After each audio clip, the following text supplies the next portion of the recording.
Hello, everyone, and welcome back to Misfit Mashup. I'm your congenial, if always confused host, Scott D. Ford, and we have a very special guest with us, our own quadruple threat from Allegheny County, Miss Michaela Hale. Hi, Michaela. Hi, everybody.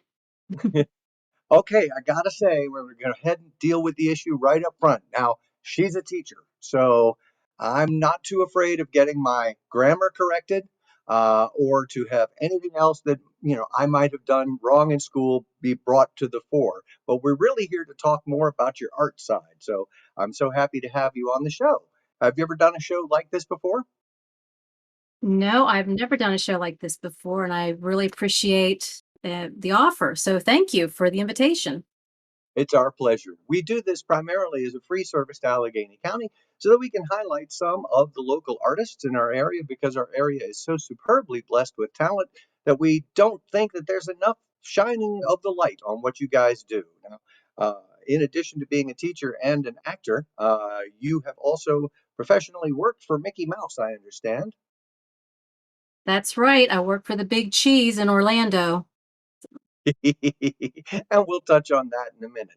Meantime, I'd like to encourage those of you that are joining us in the audience tonight, don't forget that there's a chat button right there on the bottom. So if you have questions or anything like that that you'd like to send in, I am using my phone to follow along on the show, and I'll be able to say hello, chat to each and every one of you. And as we get to the second part of our evening, the useless debate topic, which is for tonight, what is the best season? And we don't mean spices, but we'll get to that in all just a minute. So, Michael, let's go ahead and get started on the show. You're a native of Frostburg in the Allegheny County area, right? That's correct. Born and raised. What made you think of getting into the arts and specifically the performing arts? Well, that's kind of a tough question because it's one of those. It's like you're born, to be a singer or a performer. I can't remember a time when I wasn't singing or wasn't wanting to be the center of attention. Um, so my parents we got dance lessons very young. I think I started maybe when I was 3 or 4, and they nurtured that, and voice lessons when I was in high school and became a voice major. So yeah, it's just I always enjoyed singing. My mother tells a story of, well, she told a story of me like around 5 years old in the balcony of our church. I would go to the Frostburg United Methodist Church. And in the balcony, I think it was when the saints come marching in, and I'm singing to the top of my lungs or whatever. And the minister actually had to look up and, you know, going on with this child. So, um, I it wasn't anything ever forced. It was just something that I've always loved to do. I'm glad to hear that it came to you early. I'm like you. I started at 9 years old, both writing and acting. So it's always been a part of my blood. And it always feels a little weird to explain that to people because, well, not everybody is an actor, not everybody is a working artist. And what we mean by that, for the purposes of tonight's discussion, is that we would continue to do this even if we weren't being paid. Quite frankly, most of the work that we've ever done, I'm sure you'll agree with me, has been not paid work. But it doesn't mean that it wasn't rewarding. Right. You're always learning. And, you know, when I teach my choir and I have some students that may want to audition for Allstate. And well, I'll wait till I'm a senior. And I'm like, you can't duplicate an audition. You need to audition to learn how to audition. So don't wait and put all of your eggs in one basket and wait till you're senior to do the audition and then be disappointed. So there's nothing that can duplicate an audition. No, because it's really the time that you put yourself out there and test. Now, of course, most of us know, or most of the folks that are watching know us from the Misfit Players. We're an improv comedy troupe. And I know that each and every one of our folks that came through was an actor first and all looked at me and said, I'm not an improv comedian, but you need to be a really good performer, and good performers are good performers. Mhm. So I'm so happy that you found it young. I hope that those folks that are out there that are listening, if anybody is, and you're thinking about doing the arts, do it. Even if it's just for fun, you'll have a blast. Mhm. What do you think was your most rewarding performing experience, Michaela? Oh, there have been a few. at Cumberland Theater, I was in a production of Man of La Mancha, and I played Antonia, and there was just something about that show. There was a warmth, the the lighting by Beth LaJoy, who was just an amazing person, an amazing lighter, or light designer, and there was just, like I said, there was just this warmth in it. But I do feel that every show has its own personality. It's like trying to pick your favorite child, you know. Um, but probably another experience is I did one pageant in my life. I did Miss Cumberland back in the day. And when I finished my song, it was just like this wall of applause and cheers. And I had never experienced that. And it was very moving. I walked off and just started to cry. And Mhm. so that and yeah, yeah, probably those are the two that stand out the most. Well, I'm sorry that Michaela has not yet joined us because she's also a singer as well, teacher, Mhm. as you know. And everybody that I know, when we were talking about doing this show, was like, "Yes, you got Michaela. Oh, that's awesome!" Because Aw. everybody knows you, Mhm. and they all love what you've done. I've witnessed the power of that kind of singing performance. Um, from Mikayla. We were out doing PR for one of our upcoming shows, and she said, "Hang on, I've got to go do a quick improv to fill a time slot because somebody was running late." And she ran over with her daughter on her hip, literally, and started singing. I don't remember which Disney song, but Mhm. to very, very bad karaoke track in the background. You could barely hear it in the open street. But when she started up, people stopped dead. It was an amazing and powerful moment. I love being a part of that, even just standing there watching it.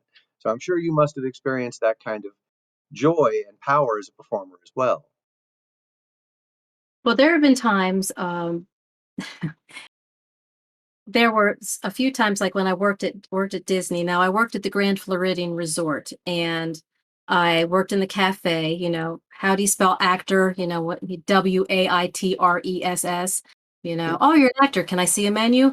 Um, So they knew I could sing. So when there was a special anniversary, I would go out and sing, Our Love is Here to Stay. I had a little truncated version that I would sing.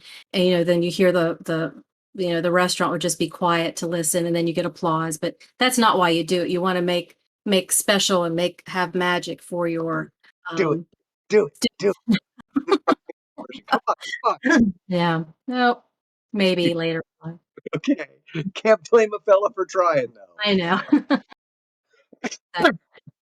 So Yeah, those times like that, or and I've even, as a guest at Disney before I decided to work, we were at some dinner show. I think it was Hoop De Doo Review, and I think it was the voice of um, Belle. Yeah, I think it was the voice of Belle was there, like three tables above. Anyway, I didn't know it was her, but they had something singing happy birthday, and I go up into this high harmony when I sing happy birthday. And it was one of those, where they did the looking around, and so that do you know who that was? I'm like, oh. So I oh, caught some attention, but yep, yep. Okay, so working at Mhm. Disney, how long did you do that? Well, I was full time there for only 2 years, but then they were so gracious that I would go back in the summers and work a few weeks to keep my status as a Disney cast member. And then I started my master's degree at Shenandoah, and so those weeks got fewer and fewer. Um, and then, unfortunately, my mother passed away in 2010, and it just got more difficult to go back and work those few weeks. So I'm on rehire status if I ever decide to go back, but I'm no longer with them, but I still have, my foot in the door, I guess you could say. First off, our condolences on the loss of your mother. I mean, Thank I'm you. sure it must have been a wonderful influence on your life to have raised someone so bold, so brave as to be a performer such as you. So, first off, may her memory bless you always. But Thank you. secondly, I've worked at a theme park as well, not quite the same as Disney. I did the King's Dominion route, and it Mhm. was right after they did a lot of. I mean, I'm old enough to have been McGruff the crime dog. Hey kids, take a bite out of crime, and which is cool, even though it's hot and sweaty, because you only go out for 20 minutes and then you get the rest of the hour off in the air conditioning. And nobody cares about McGruff the crime dog. I did Scooby Doo once and walked out and immediately was mobbed. And as I'm trying to make the Ruby Ruby Roo noises, this, I don't know, 6-year old said out loud, "You're not Scooby," and punched me right in the crotch. And a stream of profanity came out of my mouth. I was never allowed to be Scooby again. So character work is hard in a theme park like that. How much of the interaction did you have with the actual, like the working characters there? Well, after my shift, I worked breakfast and lunch at the cafe. Then I would go into the lobby on certain days. There was another performer type there. His name was Richard, and we would go out into the lobby. They have an orchestra on the second floor, and they would play like "Never Had a Friend, Never Had a Friend," and we would walk out and sing. And then we would have Beast come out and talk or not meet with the guests, and but we would I would give like a candy. I don't even know what they're called, those rolly things, but they would direct the orchestra, and I'm like, go faster. So they would slow it down, but the orchestra would follow them. And then, a character would come out and meet with the children. And then once in a while, I would work in the other restaurant, 1900 Park Fair, and you have some interaction with the characters. And the Mad Hatter was there one night, and people just wouldn't leave. And I was like, "Hey, can you do something about this?" And he's like, "Got it." And he went over. He goes, "Everybody, get out!" And he's just, he and they're all laughing, but they left. Yeah. So, um, yeah. So, and people would ask me like, what character are you?" I was like, "I'm my own character. I don't need a costume." But I was like, and then the other thing is like, what character? What are you talking about? Yep. Like, who plays Mickey? I was like, well, that's Mickey. Trying to keep the magic going. Yeah. Well, look, and let's be honest. I mean, we're both actors, and when we're in role, we are that character. We have to be best of our portrayal that we can be, all concentration, Mhm. all of our effort. And absolutely keep the magic going. It doesn't matter if you're doing Frankie and Johnny or a Disney show. And Right. speaking of Disney, I'd like to encourage those of you that are Disney fans out there in chat, and I know you're out there. If you want to ask a Disney question or two, please throw them at me. I am monitoring chat right now, so we'd be able to throw one to maybe stump someone who's worked for the Magic Kingdom. Uh, Mhm. so, okay, you've worked at Cumberland Theater. You've worked at the Magic Kingdom. There's no comparison, obviously, between the two. How how long have you been teaching? This is my 21st year. Whoa! No way that you can have been teaching 21 years. Yes, yes, sir. Wow.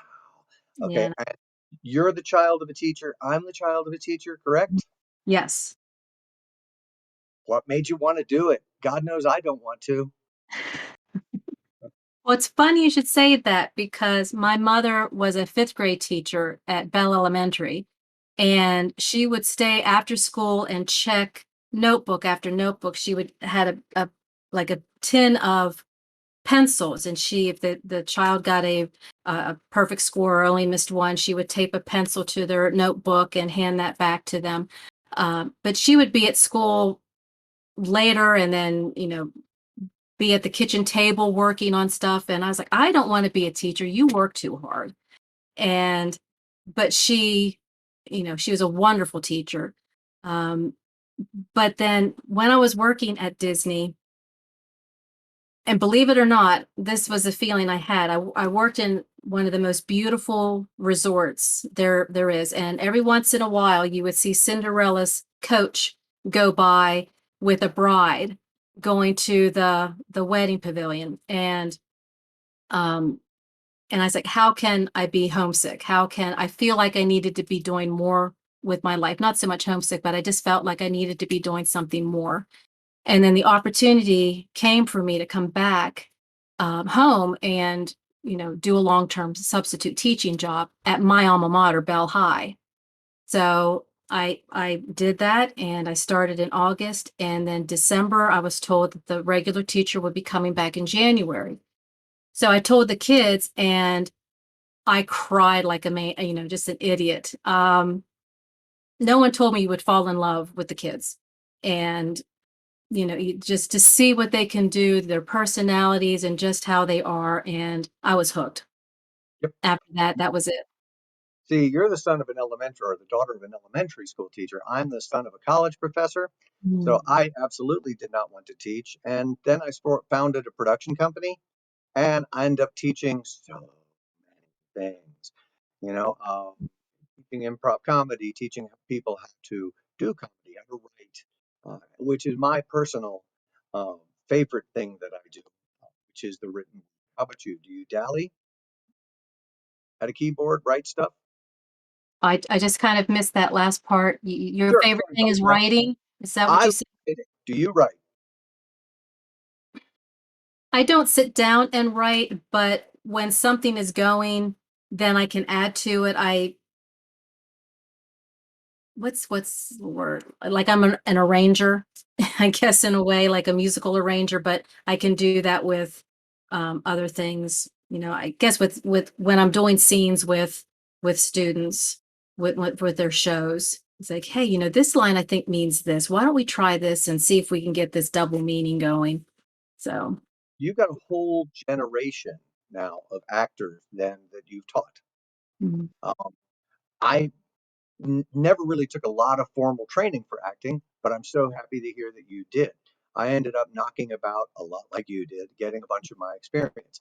Tell me, how do you teach your folks to perform Shakespeare? I'm curious because I'm also love performing Shakespeare. Well, I don't teach Shakespeare, so. I'm going to put you on then. Yeah. I mean, my primary role at school is I'm a vocal music director and the choral director. I direct the choirs. My degree's in vocal performance, but then I went back for music education, and so I teach kids how to sing and sing in a group. And once in a while, I'll be able to teach American musical theater class. And then, of course, I produce the shows, the musicals at Mountain Ridge. So Which we'll come back to. But I do have a question from chat. Marianne asks, do you think you need special talent to arrange music? I don't. I think there's a special talent inside of you if you can hear music and then can make it something different, if that makes any sense. Yes, you can go to school and you can learn how to arrange, and you can learn the theory of music.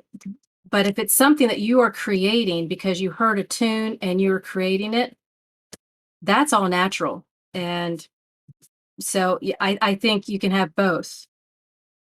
See, that for me strides that fine line in between where I come from as a writer, where I'm Mm. always creating new stuff, versus recreating. I don't like to go back and tell sequels to my stories because I've already created that story once. To be an arranger, you have to be working with some material and then be able to create from somebody else's creation. That's amazing. Mm. Mm. It's it's like the voices in your head. You can hear the notes in your head, and I always wonder, like, how do these classical composers, how are they able to write for the oboe and then the French horn and all of this at the same time? It's a gift. It's yes, you can learn some of it, but I think a lot of that has to be naturally, born within you. I love Mozart, my favorite composer. Who's yours? You got to give it to Mozart, but I'm a Beatles fan too, and there's a story there with Paul McCartney, but we can get back to that at a different No, time. no, got it started. Let's go ahead. I've got my drink Well, here. By the way, get yours, drink away. If you hear them call, say kerfuffle, that means you have to take a drink. So anyway, McCartney.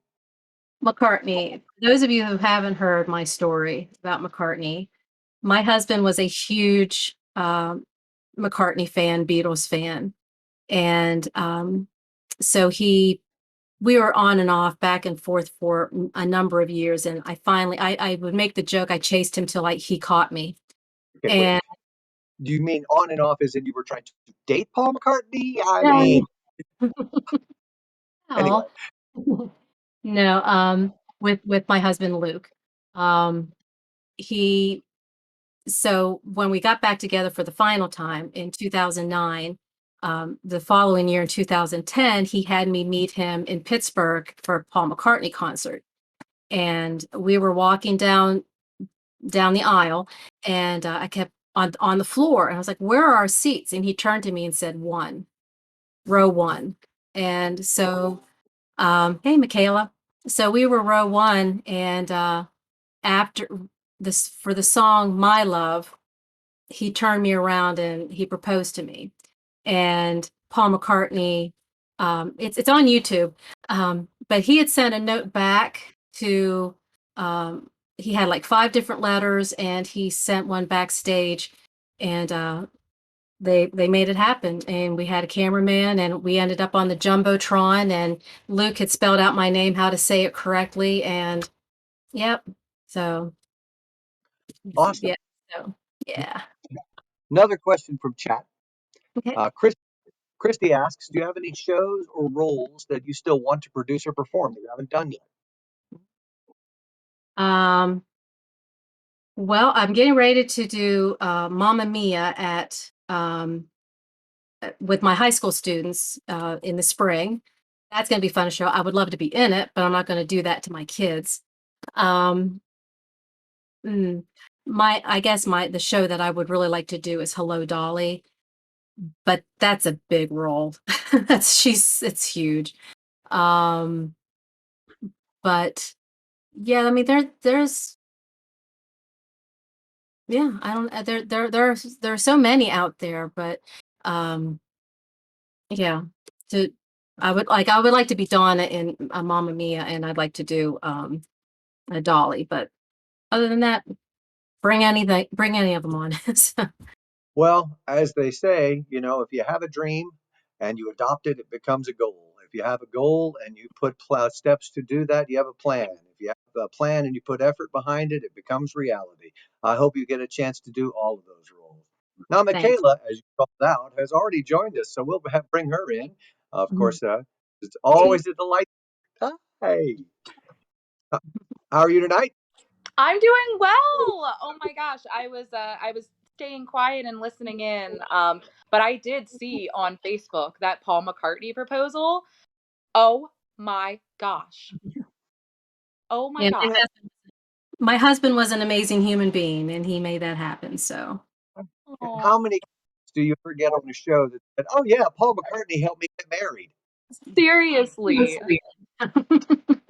yeah, the first person to announce our engagement was Paul McCartney. So um, yeah. Yeah, yeah. No big stars like that in my world. You're turning my head, young lady. So you're returning to the stage. Yes, I am very fortunate, and that they've asked me to be in the production of Elf. I'm playing the part of Deb, the secretary, and I love Amy Sedaris, so I was like, yes. Um, and yeah, like I said, I'm very excited about that. I'm very nervous because it's been a while since I've been on stage. I think the last show I did was Cinderella, and I was like the second soprano on the left, which I'm fine with that. Um, so yeah, so that's coming up in December. I think we open December 1st, and it runs through, I think, December 18th on the weekends. That should be an awesome show. You'll be taking the Amy Sedaris role. Are you going to be trying to play a big character in that as well? She's known for big characters. Mhm. Well, I'm going to play around with it. I'm learning my lines right now, and then I'm going to see what I can do with them. I'm going to experiment a little bit, do a little bit of arranging with the acting, I think. Yeah, So, see, this is where I'm going to defer to Michaela, having been musical director for Horrors, among other things, and ask if she'd like to ask a question while I shut up for a minute. Oh my gosh, I'm so excited that you're here, Michaela. I know you do so much for the community and for your students. They absolutely adore you. Oh my goodness. I don't know if this has already been asked, and I apologize if it has, but I know that you're a teacher as well. What do you love about like your show choir and your students and all of that?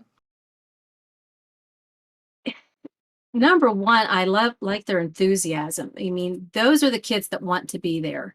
And, the kids that audition for the shows, they're nervous, just like what I'm going through. And then when they see the final production and then they realize how far they've stepped out of their own self for a little bit and the confidence they gain, it's like, I can do this, and I'm not trying to make, a ton of actors, professional actors. If they do that, that's fabulous. That's great. But, I'm more about let's get some self-confidence.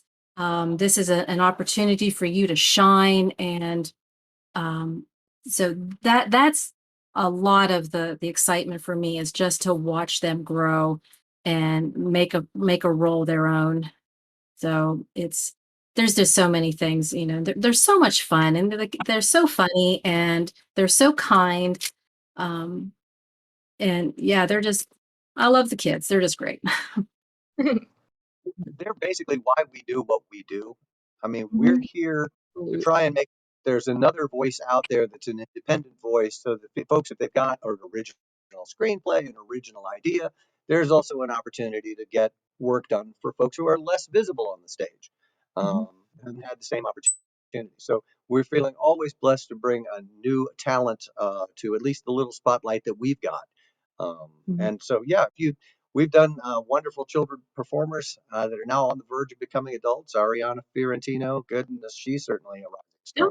Look, you see, no She's idea one that of she. my she's one of my kids. I love her. Yep, Um, believe Michaela claims her as well.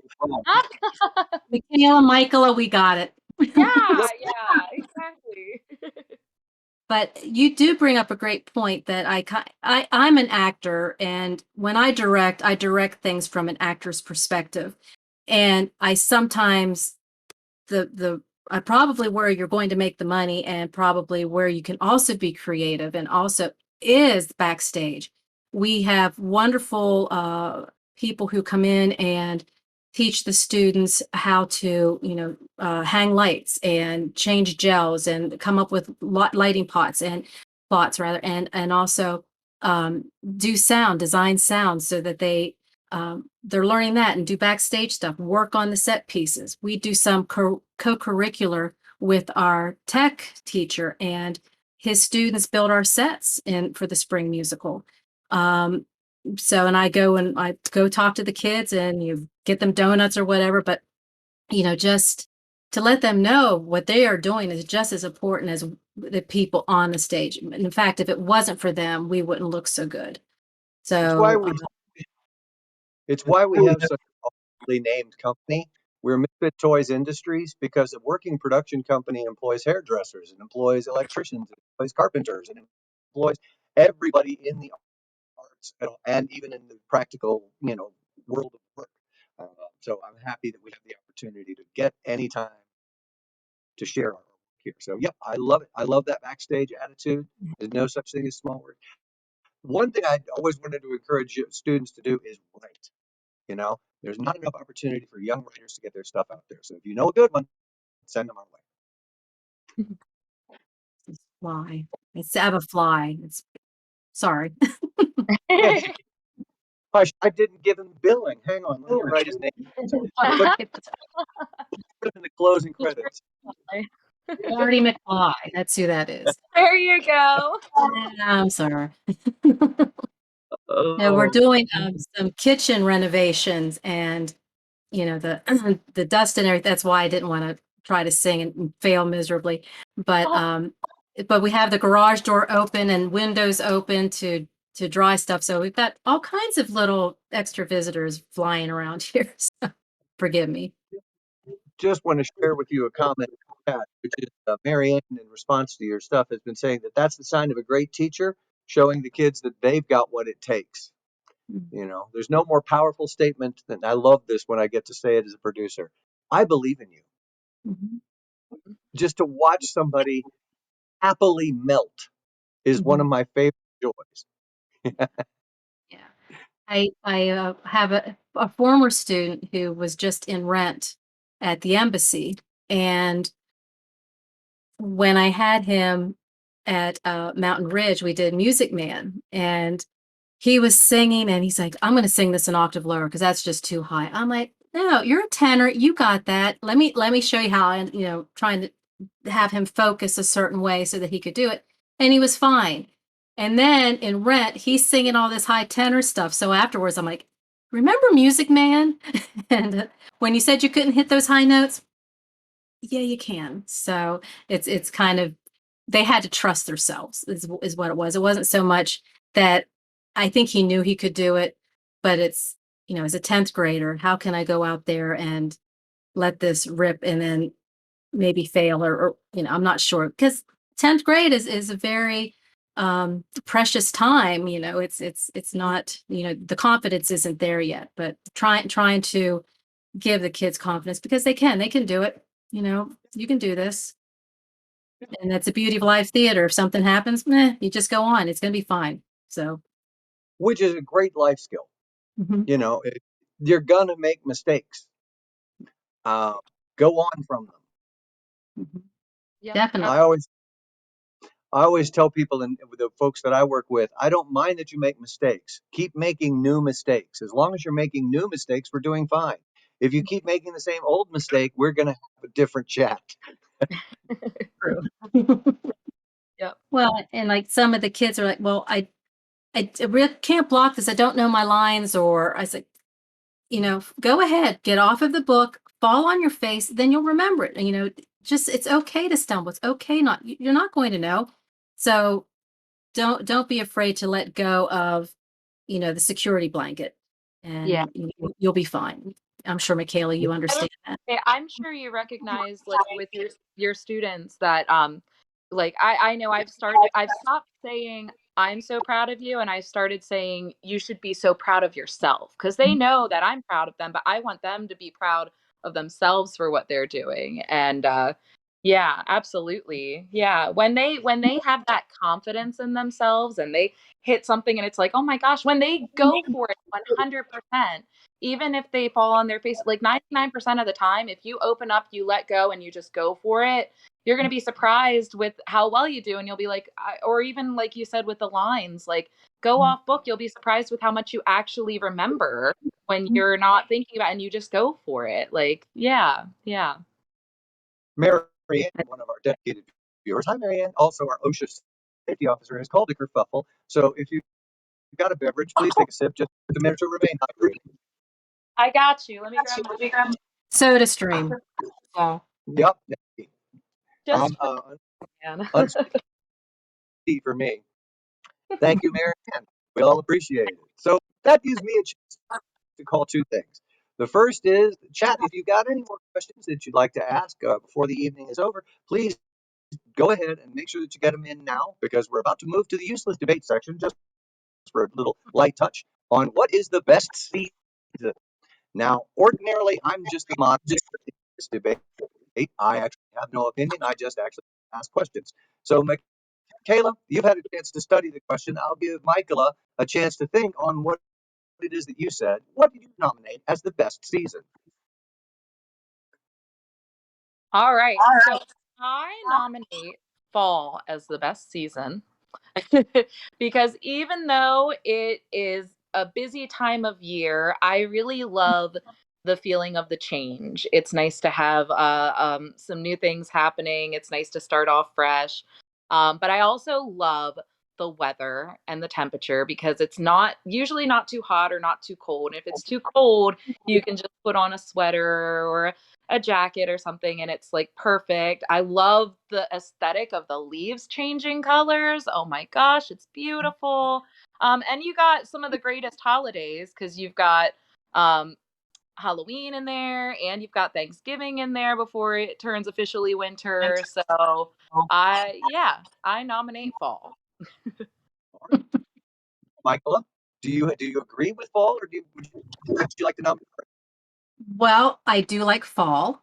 But I think it's easier for me to tell you that I just don't like summer. I'm not a heat person. So I'll take a foot of snow over, 100-degree weather. Yes. And I love the So clothes, let's the fall and into the winter clothes because you can hide a multitude of sins under sweatshirt and leggings. So, but no, I do like spring. I like the new beginning. It's one of the reasons green is my favorite color because it reminds me of, new growth and birth and just the green grass and the leaves, when you come drive down 40 from Frostburg into LaVale, those mountains and the greenery. But then in the fall, when they change, it's just, oh, we're so blessed to live here. Hmm.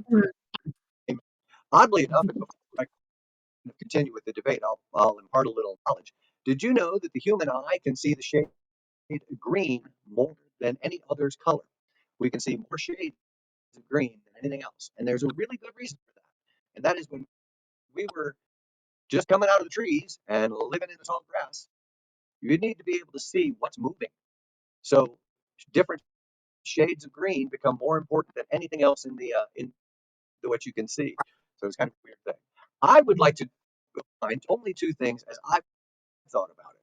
I would opine not what is the best season, but what would be the worst season. And I think everybody watching would agree that that's tax season, you know,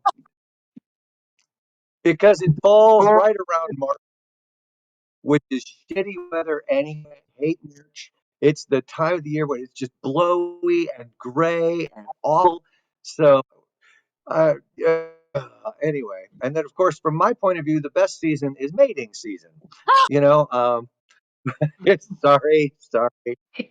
Just doing that a little funny. Christmas season would be actually what I would put forward as my nominee because everybody moves a little happier. Everybody tries a little harder.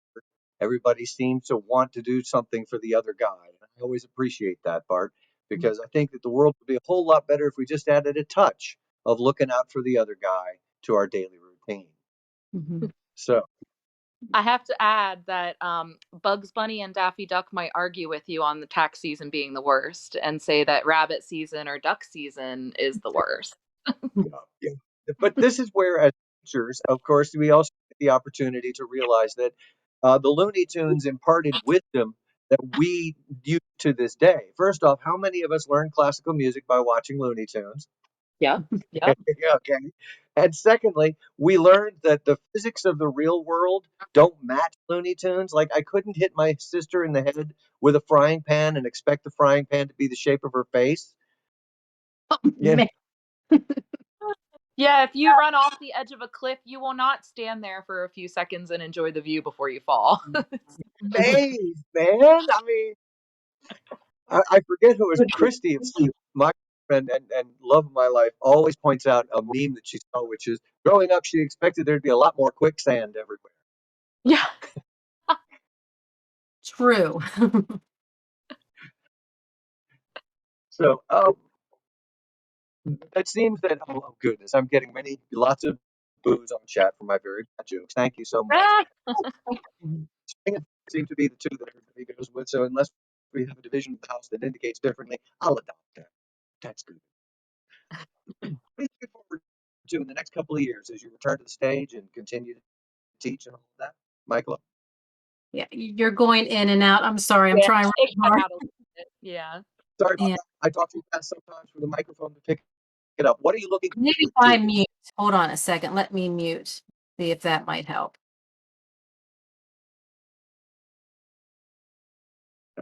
What are you looking forward to in the next couple of years, Michaela?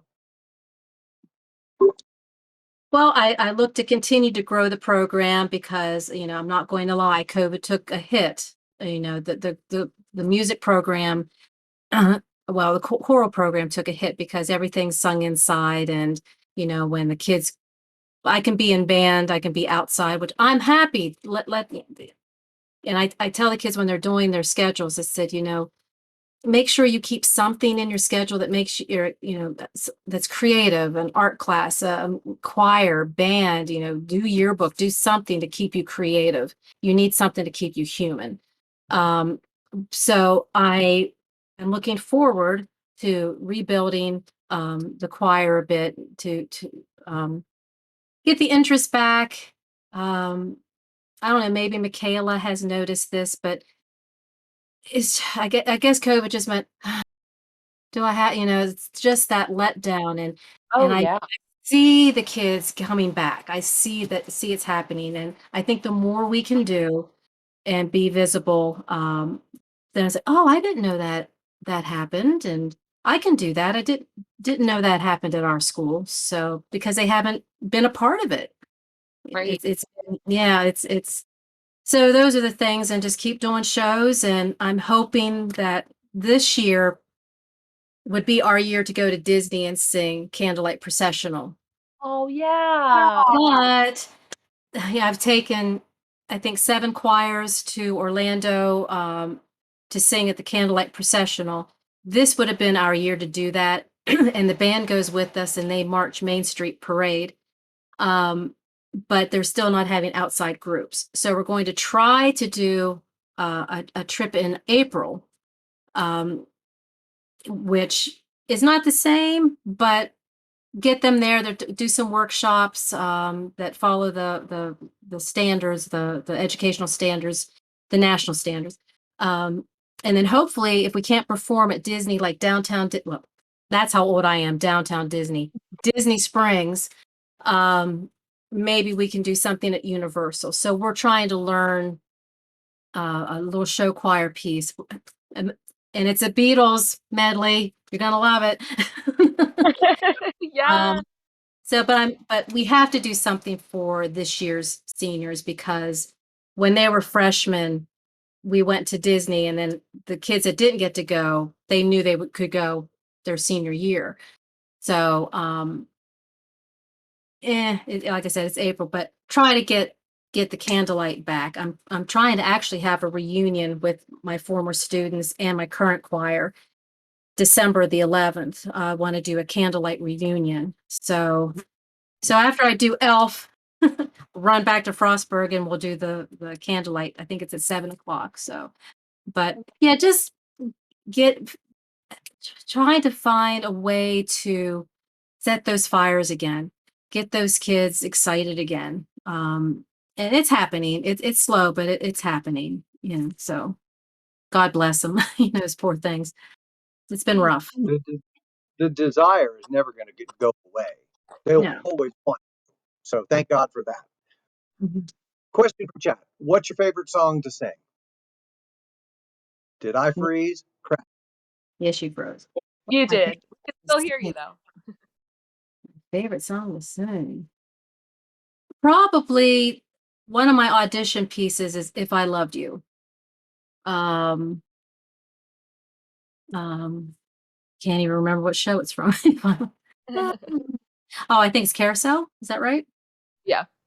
Yeah, Rogers and Hammerstein really knew how to write for the voice. And so a lot of Rogers and Hammerstein now is, yeah, I have to say that probably. What about you, Michaela? Oh my gosh, it changes for me. Mhm. My current favorite one to sing is Don't Rain on My Parade, because it's just that big belty song, and when it's a busy time and you got a lot going on, it's fun to be able to pick a song like that and just send it out there. So that's kind of my favorite at the moment. Yeah. If, You if, probably tip. That's great. if I might, poor Michaela has had to be Chris in many a theater when we go and I sing Mr. Fahrenheit by very badly. But I do get to sing it. It is my favorite. Cool. Yay. I hope you can. First off, you can hear me better. I can. I think I'm still going to mute and see if I can. Ugh, need a different mouse pad. Yeah, no, I was having trouble hearing it too a little bit, but you're back now, so. I have a tendency, especially when I get excited, to speak way too quickly and forget that diction counts, especially on programs like Zoom and Discord, where there's a small delay in what my golden tone's reaching. I talk too damn fast. And how can you not be excited talking to Michaela? I mean, come on. Absolutely right. Absolutely right. It is a delight and a joy. So, COVID hit you guys hard. Is that true, both at the educational and your like other levels? I mean, your professional level, I know, because it crushed us as a performing troupe as well. You're muted. I mean, it did. People got used to being home. Um, I mean, I like being home, but yeah, it did hurt, but like I said, it's coming back. Um, and I think it's just, I do have to say there were students that thrived in the COVID, and I know people are like it was horrible. Yeah, for the major, majority, yes, it was, but there were some kids that needed that quiet. They didn't need to be at school. Bullies, whatever, peer pressure, whatever it was, when they could be home and study, their grades went through the roof, and um, they actually were able to communicate. I don't say more like be able to talk to adults better. I mean, it was just so it wasn't all bad, because there were some students that really just thrived. But the younger kids coming up, because they haven't had that opportunity to sing, it's been a little tricky, but we'll get there. Which actually brings me to one of my primary questions. Okay, I find myself in this medium, for example. We're in the 21st century, but writing is a ninth century product. Mhm, You know, um, theater is a 13th century invention.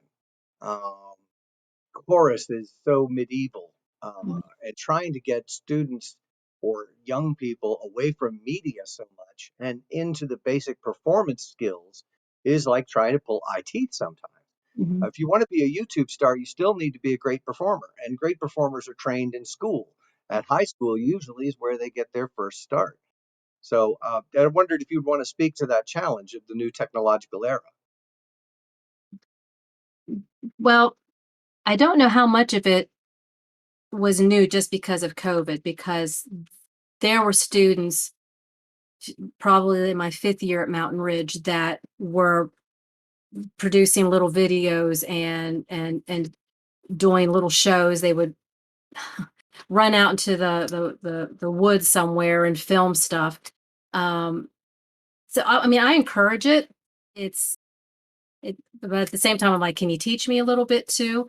Remember, the kids were like on Snapchat all the time. I was like, here, show me, because it's. And I said, we don't need any more. So I said, pick one, because I don't have time to juggle, three or four. So yeah.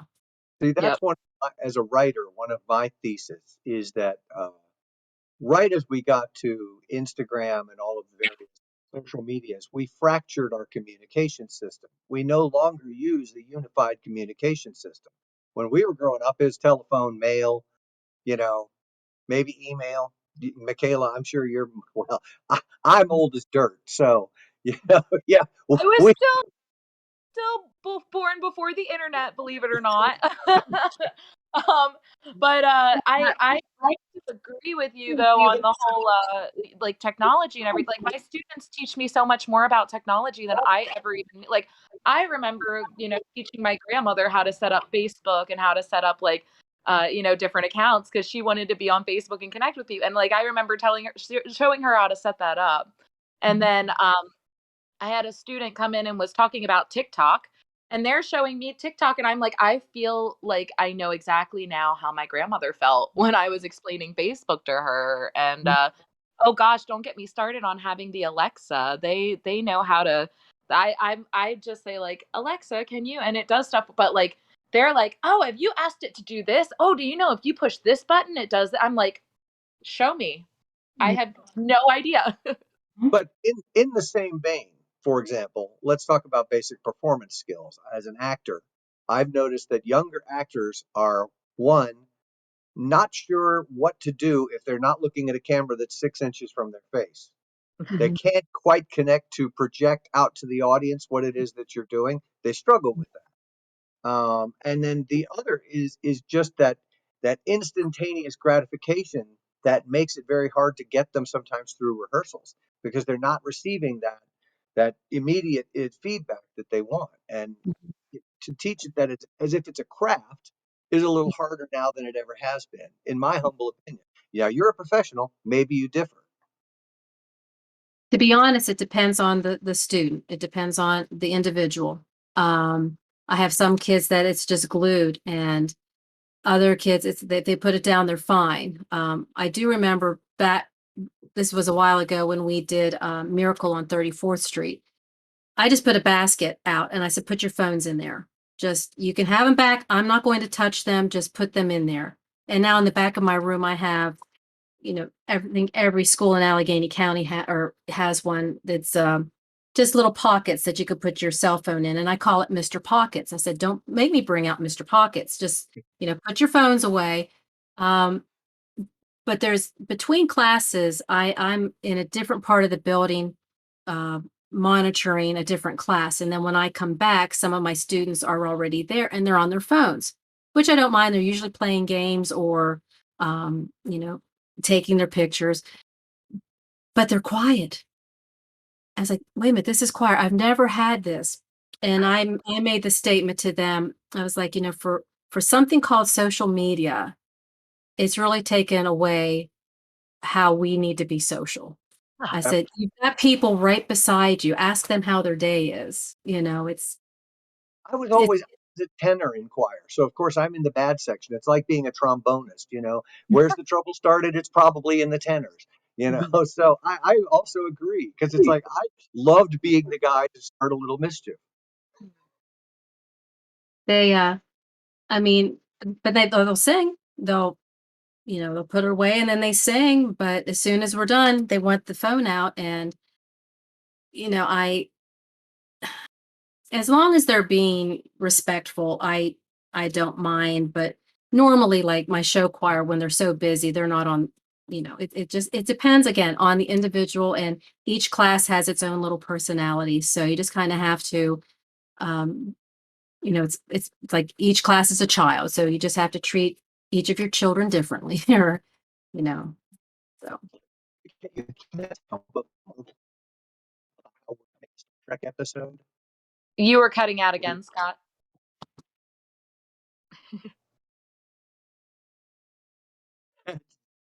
Just waiting to see if I catch up to myself here. Thank God my part of the show is nearly over. But chat, last chance here. Oh, by the way, Michaela, chat agrees with you on social media. They think you hit the nail on the head. Yeah. well, unfortunately, thank you, but and I'm guilty of it too. And somebody, I think they made the statement, you're addicted. You're addicted to your phone. And they went, you're not addicted, you're obsessed. And and I have found myself, if I see somebody else on their phone, I've got to grab mine. I was like, put it back, take it in. So but getting my 85-year-old father off of the reels, he gets on Facebook and those little videos and they just run and run and run. Gosh, I'm so And bad at that too. I can't. The reels are so funny, and Zach will send them to me, and you watch one, and then you just get it's stuck. I get into the that. other. Yep.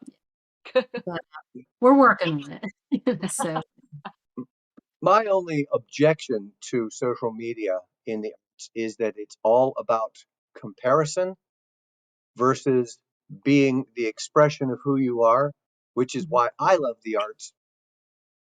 No one's like me. So whatever I do when I perform, it's me being me. And I love that aspect about it. And I always try and remind people when they're performing, you don't want to be anybody else, just be you, and you'll have so much more fun. right. I made a similar statement. I was taking an acting class. I think it was Dr. Press over at Frostburg State. And I made the statement of, I said, I feel most complete when I'm on stage being someone else. Because there's certain things that Michaela wouldn't say, but this character would say it. But you are going through those lines and you're going through those scenes. So it's almost here I'm going to date myself here. It's almost like Sybil. You've got all these different personalities happening and being able to feed through it. But yeah, I get that about just having a different connections when you're on stage that you don't get just sitting somewhere else. Yep. Yeah, exactly. Sadly, ladies, we're to the end of the show. So, Michaela, I'm going to give you first crack to wrap up. Anything else you want to ask Michaela? Oh my gosh, no, it's just been so much fun getting to chat with you and hear about everything. And I wish you so much luck and success in this wonderful school year coming up. And I will just reiterate the fact that we do share a couple students, and oh my gosh, they just adore you so much. And you do such a great job with them. It's mutual. They adore you as well. So Aw. it's nice to hear that. But yeah, that's I, why for we're there. That's why we're there. Yeah, You know, absolutely. when I was named Teacher of the Year for Allegheny County, it's like kids deserve our best effort. If we're not going to give them our best effort, why are we here?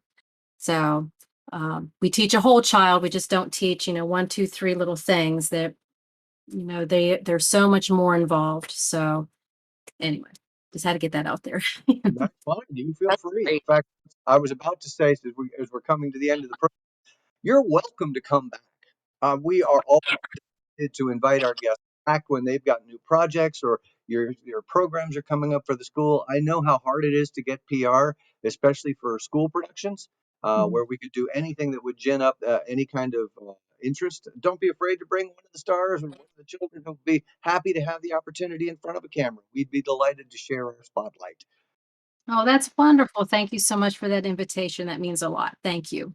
My pleasure. Chat. I'm just checking right now to see if there's anything else. Oh, yes, they're all talking about how the reels suck your time. So apparently you keep hitting Ah, nerve. Bravo, ladies. Bravo. Michael, oh. to leave them with any last thoughts?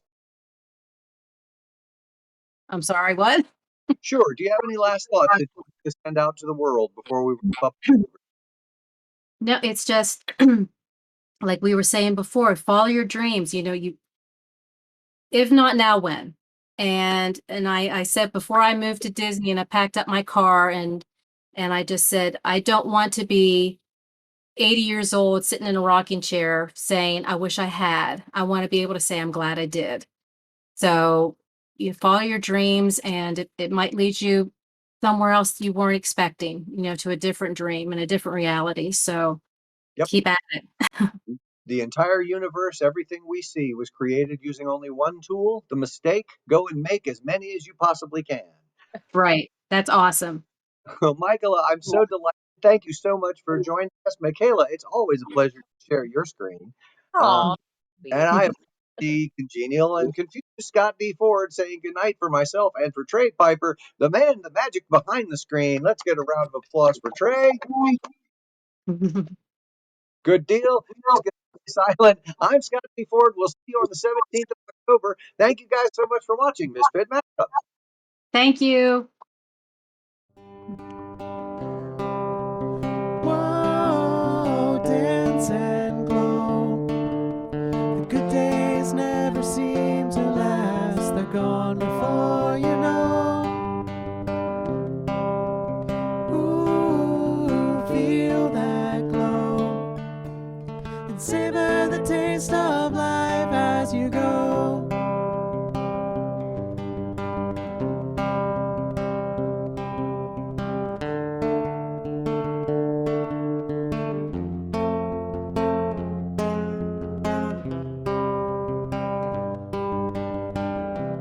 Just a